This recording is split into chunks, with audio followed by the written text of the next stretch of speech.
ಚಾಮರಾಜನಗರಕ್ಕೆ ಬಂದು ವಿವಿಧ ಬೇಡಿಕೆಗಳ ಈಡೇರಿಕೆಗಾಗಿ ರೈತರು ತಮ್ಮ ಸಮಸ್ಯೆಗಳನ್ನು ರಾಜ್ಯದ ಮುಖ್ಯಮಂತ್ರಿಗಳ ಹತ್ರ ಹೇಳ್ಕೊಳ್ಳೋಣ, ಈ ಸಮಸ್ಯೆಗಳ ಬಗ್ಗೆ ಪರಿಹಾರ ಸಿಗುತ್ತೆ ಅಂತೇಳಿ ನೂರಾರು ಕಿಲೋಮೀಟರ್ ದೂರದಿಂದ ರೈತರು ಬಂದು ಪೊಲೀಸ್ ಪಹರೆ ಒಳಗಡೆ, ನಿಮ್ಮದೇ ಇಲಾಖೆ ಪೊಲೀಸ್ ಪಹರೆ ಒಳಗಡೆ ಕರ್ಕೊಂಡೋಗಿ ಮುಖ್ಯಮಂತ್ರಿಗಳಿಗೆ ಹಕ್ಕೊತ್ತಾಯ ಪತ್ರಗಳನ್ನು, ಅರ್ಜಿಗಳನ್ನು ಕೊಟ್ಟರೆ ಅವಿವೇಕಿ ಮುಖ್ಯಮಂತ್ರಿಗಳು ಅದರ ಬಗ್ಗೆ ಕ್ರಮ ತಗೋಬೇಕಲ್ವಾ? ಕ್ರಮ ತಗೊಳ್ಳಕ್ಕೆ ತಯಾರಿಲ್ಲ ಅವರು.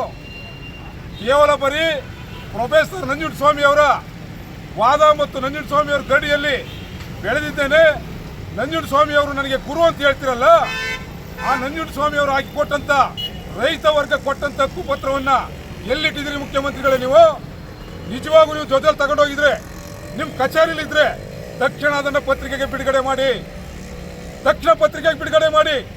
ನಾಚಿಕೆ ಆಗಬೇಕು ಮುಖ್ಯಮಂತ್ರಿಗಳೇ ನಿಮಗೆ. ರೈತರ ಬಗ್ಗೆ ಮಾತನಾಡಲಿಕ್ಕೆ ನಾಚಿಕೆ ಆಗಬೇಕು ನಿಮಗೆ.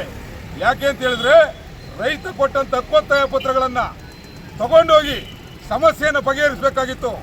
ಇಲ್ಲಿ ಬಂದಿದಂಥ ರೈತರು ನಿಮ್ಗೆ ಕೊಟ್ಟಿರ್ತಕ್ಕಂಥ ಅರ್ಜಿಗಳು ಯಾರು ಕಲ್ಲು ಗಣಿಗಾರಿಕೆ ಮಾಡಿಕ್ಕಲ್ಲ, ಗ್ರನೈಟ್ ಮಾಡಲಿಕ್ಕಲ್ಲ, ಭೂ ಪರಿವರ್ತನೆಗಲ್ಲ, ಯಾವುದೇ ಕಮಿಷನ್ಗಾಗಿ ಅಲ್ಲ, ಗುತ್ತಿಗೆ ಕೆಲಸಕ್ಕಲ್ಲ, ರೈತರ ಬವಣೆಯನ್ನು ತೀರಿಸಿಕೊಳ್ಳಲಿಕ್ಕೆ ನಿಮ್ಮ ಕಾಡು ಪ್ರಾಣಿಗಳಿಂದ, ನೀವು ಮಾಡಿರೋ ಅವಿವೇಕಿ ಕಾನೂನುಗಳಿಂದ, ನೀವು ಮಾಡಿರ್ತಕ್ಕಂಥ ಗ್ಯಾರಂಟಿಗಳಿಂದ ನಷ್ಟ ಹೊಂದತಕ್ಕಂಥ ರೈತರಿಗೆ ನ್ಯಾಯ ಸಿಗಬೇಕು, ಕೃಷಿಗೆ ಸಮರ್ಪಕ ವಿದ್ಯುತ್ ಸಿಗಬೇಕು, ಕಾಡು ಪ್ರಾಣಿಯಿಂದ ನಷ್ಟ ಆಗೋದನ್ನ ತಪ್ಪಿಸಬೇಕು, ರೈತನ ರಕ್ಷಣೆ ಮಾಡಬೇಕು ಅಂತೇಳಿ ಬೆಂಬಲ ಬೆಲೆ, ಕಬ್ಬಿನ ಬೆಲೆಯನ್ನು ಕೊಡಬೇಕು ಅಂತ ಕೇಳಿ ನಿಮ್ಮ ಹತ್ರ ಬಂದರೆ ನೀವು ಅವಿವೇಕಿ ಮುಖ್ಯಮಂತ್ರಿಗಳು ಈ ಕೈಲಿ ಈಸ್ಕೊಂಡು ಈ ಕೈಲಿ ಕಸದ ಬುಟ್ಟಿಗೆ ಇಡ್ತೀರಿ ಅಂದರೆ ಈ ರಾಜ್ಯದಲ್ಲಿ ಮುಖ್ಯಮಂತ್ರಿ ಆಗಿರಲಿಕ್ಕೆ ನೀವು ಅನಾಲಾಯಕ ಆಗಿದ್ದೀರಿ. ಮೂಢ ಮತ್ತು ವಾಲ್ಮೀಕಿ ಹಗರಣದಿಂದ ಮುಖ್ಯಮಂತ್ರಿಗೆ ಮತಿಭ್ರಮಣೆ ಆಗಿದೆ. ಆ ಒಂದು ಕಾರಣಕ್ಕಾಗಿ ಯಾವುದೂ ಕೂಡ ಮುಖ್ಯಮಂತ್ರಿಗೆ ಕಾಣ್ತಾ ಇಲ್ಲ. ಮುಖ್ಯಮಂತ್ರಿಗಳು ತೀವ್ರ ಭ್ರಮ ನಿರಸನಾಗಿದ್ದಾರೆ. ಇವ್ರಿಗೆ ಉತ್ತಮವಾದಂಥ ಟ್ರೀಟ್ಮೆಂಟ್ ಕೊಟ್ಟು ಇವ್ರಿಗೆ ಆರೋಗ್ಯವನ್ನು ಸರಿಪಡಿಸ್ತಂಥ ಕೆಲಸ ಆಗಬೇಕು. ಇಲ್ಲ ಅಂದರೆ ರಾಜ್ಯ ರೈತರಿಗೆ ಈ ರೀತಿ ಪತ್ರವನ್ನು ಕಸದ ಬುಟ್ಟಿಗಿಟ್ಟವರು ಇನ್ನು ರಾಜ್ಯವನ್ನ ಬೇರೆ ಕಡೆ ಇಡಲ್ಲ ಅಂತ ಯಾವ ಗ್ಯಾರಂಟಿ ಅಂತೇಳಿ ಈ ಮೂಲಕ ಪ್ರಶ್ನೆ ಮಾಡಬೇಕಾಗ್ತದೆ. ಮುಖ್ಯಮಂತ್ರಿ ನಮಗೆ ಮಾಹಿತಿಯನ್ನು ಕೊಟ್ಟು ಆ ಸಂಬಂಧಪಟ್ಟಂಥ ವಿಜುವಲ್ ಕೂಡ ನಮಗೆ ತೋರಿಸಿದ್ದಾರೆ. ಆ ದಾಖಲೆನೂ ಕೂಡ ನಮ್ಮ ಹತ್ರ ಇದೆ. ಯಾಕೆ ಈ ರೀತಿ ಇಟ್ಟರು ಅಂತಕ್ಕಂಥದ್ದು ಪ್ರಶ್ನೆ. ಮುಖ್ಯಮಂತ್ರಿಗಳು ಸ್ವೀಕಾರ ಮಾಡಿದ್ಮೇಲೆ ಸಂಬಂಧಪಟ್ಟಂಥ ಅಧಿಕಾರಿಗಳು ಯಾರಿದ್ದಾರೆ ಆ ಪತ್ರವನ್ನು ಸ್ವೀಕಾರ ಮಾಡಿದಂಥ ಮುಖ್ಯಮಂತ್ರಿಗಳ ಹಿಂದೆ ಮತ್ತು ಆ ಪತ್ರವನ್ನು ಯಾರು ಅದನ್ನು ಸಮರ್ಪಕವಾಗಿ ನಿರ್ವಹಣೆ ಮಾಡಬೇಕಾಗಿತ್ತು, ನಿರ್ವಹಣೆ ಮಾಡಿದಂಥ ಅಧಿಕಾರಿಯನ್ನು ಮುಖ್ಯಮಂತ್ರಿಗಳು ನಿಜವಾಗೂ ಅವ್ರಿಗೆ ತಾಕತ್ತಿದ್ರೆ ಆ ವ್ಯಕ್ತಿಯನ್ನು ಸೇವೆಯಿಂದ ವಜಾ ಮಾಡಬೇಕು. ಯಾಕೆಂದರೆ ಇದು ಸಾಮಾನ್ಯ ವಿಚಾರವಲ್ಲ. ರಾಜ್ಯದ ರೈತರ, ಜಿಲ್ಲೆಯ ರೈತರ ಸಮಸ್ಯೆಗಳ ಬಗ್ಗೆ ನೇರವಾಗಿ ಮುಖ್ಯಮಂತ್ರಿಗಳಿಗೆ ಹೇಳ್ಕೊಂಡು ಹೋದಂಥ ಸಂದರ್ಭದಲ್ಲಿ ಆ ಪತ್ರವನ್ನು ಸಮರ್ಪಕ ಇಲಾಖೆ ಮಂತ್ರಿಗಳಿಗೆ ಮತ್ತು ಸಂಬಂಧಪಟ್ಟಂಥ ಅಧಿಕಾರಿಗಳಿಗೆ ವರ್ಗಾವಣೆ ಮಾಡಿ ಸಮಸ್ಯೆ ಬಗೆಹರಿಸ್ತಕ್ಕಂಥ ಕೆಲಸದ ಪತ್ರ ಇದು, ಯಾರು ವೈಯಕ್ತಿಕ ಪತ್ರವಲ್ಲ ಇದು. ಆ ಕಾರಣಕ್ಕಾಗಿ ಯಾರು ಇಲ್ಲಿ ನಿರ್ಲಕ್ಷ್ಯ ತೋರಿದರೆ ತಕ್ಷಣ ಅವರ ಮೇಲೆ ಸೇವೆಯಿಂದ ವಜಾ ಮಾಡಬೇಕು. ಮುಂದಿನ ದಿನಗಳಲ್ಲಿ ಈ ರೀತಿ ಆಗದ ರೀತಿ ಮುಖ್ಯಮಂತ್ರಿಗಳು ಕ್ರಮ ವಹಿಸಬೇಕು. ಸಾರ್ವಜನಿಕವಾಗಿ ಕ್ಷಮೆ ಕೇಳಲಿಕ್ಕೆ ಏನಾದರೂ ಒತ್ತಾಯ ಮಾಡುತ್ತಾರೆ? ಮುಖ್ಯಮಂತ್ರಿಗಳು ಕ್ಷಮೆ ಕೇಳಲೇಬೇಕು. ಇದಕ್ಕೆ ಮುಖ್ಯಮಂತ್ರಿಗಳು ಯಾಕೆ ಕ್ಷಮೆ ಕೇಳಬೇಕು ಅಂದರೆ ಜನತಾ ದರ್ಶನ ಮಾಡ್ತಾರೆ. ರೈತನ ಮನೆ ಬಾಗಿಲಿಗೆ ಸರ್ಕಾರ ಅಂತ ಹೇಳ್ತಾರೆ, ಸಾರ್ವಜನಿಕರ ಮನೆ ಬಾಗಿಲಿಗೆ ಸರ್ಕಾರ ಅಂತ ಹೇಳ್ತಾರೆ. ಹಣ ಕೊಟ್ಟು ಜನತಾ ದರ್ಶನ ಮಾಡ್ತಾರೆ. ಜನತಾ ದರ್ಶನದಲ್ಲಿ ಮುಖ್ಯಮಂತ್ರಿಗಳು ಅರ್ಜಿಗಳ ಸ್ವೀಕಾರ ಮಾಡ್ತಾರೆ.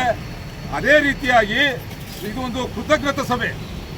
ಈ ಕೃತಜ್ಞತಾ ಸಭೆ ನೆಪದಲ್ಲಿ ಬಂದಂಥ ಮುಖ್ಯಮಂತ್ರಿಗಳಿಗೆ ಜಿಲ್ಲೆಯ ಇಂಚಿಂಚು ಸಮಸ್ಯೆಗಳ ಬಗ್ಗೆ ರೈತ ವರ್ಗ ಕೊಟ್ಟಂಥ ಹಕ್ಕೊತ್ತಾಯ ಪತ್ರಗಳನ್ನೇ ಈ ರೀತಿ ನಿರ್ಲಕ್ಷ್ಯ ಮಾಡಿರೋರು. ನಾವು ನಿಮ್ಮ ಬಗ್ಗೆ ಧಿಕ್ಕಾರ ಕೂಗ್ತೀವಿ, ಹೋರಾಟ ಮಾಡ್ತೀವಿ, ಗೇರವ್ ಮಾಡ್ತೀವಿ, ಕಪ್ಪಟ ಹಿಡಿತೀವಿ. ಅಂಥ ವರ್ಗದ ಮನವಿ ಪತ್ರ ಹಕ್ಕೊತ್ತಾಯಗಳನ್ನೇ ಬೀದಿಗಿಟ್ಟ ಮೇಲೆ ಸಾಮಾನ್ಯ ಜನರ ಪತ್ರವನ್ನು ನೀವು ಯಾವ ರೀತಿ ವ್ಯವಹರಿಸ್ತೀರಿ? ಸಾಮಾನ್ಯ ಜನಕ್ಕೆ ನ್ಯಾಯ ಎಲ್ಲಿ ಕೊಡ್ತೀರಿ? ಆ ಕಾರಣಕ್ಕೋಸ್ಕರ ತಕ್ಷಣ ಮುಖ್ಯಮಂತ್ರಿಗಳು ಕ್ಷಮೆ ಕೇಳಬೇಕು. ಜೊತೆಗೆ ಯಾರು ಆ ವ್ಯಕ್ತಿ ನಿರ್ಲಕ್ಷ್ಯ ಮಾಡಿದರೆ ಸೇವೆಯಿಂದ ವಜಾ ಆಗಬೇಕು. ರಾಜ್ಯದಲ್ಲಿ ಈ ನೀತಿ ಮಾದರಿ ಆಗಬೇಕು. ಚಾಮರಾಜನಗರಕ್ಕೆ ಕೃತಜ್ಞತೆ ಸಭೆಗೆ ಬಂದಂಥ ಮುಖ್ಯಮಂತ್ರಿಗಳಿಗೆ ರೈತರ ಹಕ್ಕೊತ್ತಾಯ ಪತ್ರಗಳನ್ನ ಸಲ್ಲಿಸಿದಂಥ ಸಂದರ್ಭದಲ್ಲಿ ಸ್ವೀಕಾರ ಮಾಡಿದಂಥ ಮಂತ್ರಿಗಳು ಮತ್ತು ಮುಖ್ಯಮಂತ್ರಿಗಳು ಆ ಹಕ್ಕೊತ್ತಾಯ ಪತ್ರಗಳನ್ನು ಚಾಮರಾಜನಗರದ ಕಸದ ಬುಟ್ಟಿಯಲ್ಲಿ ಇಟ್ಟು ಹೋಗಿರ್ತಕ್ಕಂಥದ್ದು ಮುಖ್ಯಮಂತ್ರಿಗಳ ವರ್ತನೆಗೆ ಇದೊಂದು ನಾಚಿಕೆಗೇಡಿನ ಸಂಗತಿ ಆಗ್ತದೆ. ಏನು ರೈತ ವರ್ಗ ಅಂತ ಹೇಳಿದ್ರೆ ಮುಖ್ಯಮಂತ್ರಿ ಆಗಲಿ, ಮಂತ್ರಿ ಆಗಲಿ, ಜಿಲ್ಲಾಡಳಿತ ಆಗಲಿ ಏನು ಭಾಳ ಕುಚೇಷ್ಟೆಯಿಂದ ನಡ್ಕೋತಾ ಇದ್ರಿ. ನಿಮಗೆ ರೈತರಿಂದ ತಕ್ಕ ಪಾಠವನ್ನು ಕಲಿಸಬೇಕಾಗ್ತದೆ. ಇದೇ ರೀತಿ ನಡವಳಿಕೆ ಚಾಳಿಯನ್ನು ಮುಖ್ಯಮಂತ್ರಿ ಆದಿಯಾಗಿ ಜಿಲ್ಲಾಡಳಿತ ಏನಾದ್ರು ನಡೆಸಿದ್ರೆ ನಿಮಗೆ ತಕ್ಕ ಪಾಠವನ್ನು ಬಾರ್ಕೋಲ್ ಚಳವಳಿ ಮುಖಾಂತರ ಮರುಕಳಿಸಬೇಕಾಗ್ತದೆ. ತಕ್ಷಣ ಏನು ಈ ಕಸದ ಬುಟ್ಟಿಗೆ ಹೋಗಿರ್ತಕ್ಕಂಥ ಸಂಬಂಧಪಟ್ಟಂತ ಅಧಿಕಾರಿ ಯಾರಿದ್ದಾರೆ ಅವ್ರ ಮೇಲೆ ಶಿಸ್ತು ಕ್ರಮ ಆಗಬೇಕು. ಆ ವ್ಯಕ್ತಿಯನ್ನ ಸೇವೆಯಿಂದ ವಜಾ ಮಾಡಬೇಕು ಅಂತೇಳಿ ರೈತ ಸಂಘಟನೆ ಒಕ್ಕೂಟದಿಂದ ಆಗ್ರಹ ಪಡಿಸ್ತಾ ಇದ್ದೇವೆ. ಏನಾದರೂ ಇದ್ರ ಬಗ್ಗೆ ಕ್ರಮ ತಗೊಳ್ಳಿಲ್ಲ ಅಂತ ಹೇಳಿದ್ರೆ ಕರ್ನಾಟಕ ರಾಜ್ಯ ಕಬ್ಬು ಬೆಳೆಗಾರರ ಸಂಘ ಜಿಲ್ಲಾಡಳಿತಕ್ಕೆ ಬಾರ್ಕೋಲ್ ಮುಖಾಂತರ ಮುತ್ತಿಗೆ ಹಾಕಿ ಚಳವಳಿಯನ್ನು ಮಾಡಬೇಕಾಗ್ತದೆ ಅಂತೇಳಿ ಈ ಮೂಲಕ ಎಚ್ಚರಿಕೆಯನ್ನು ಕೊಡ್ತಾ ಇದ್ದೇನೆ.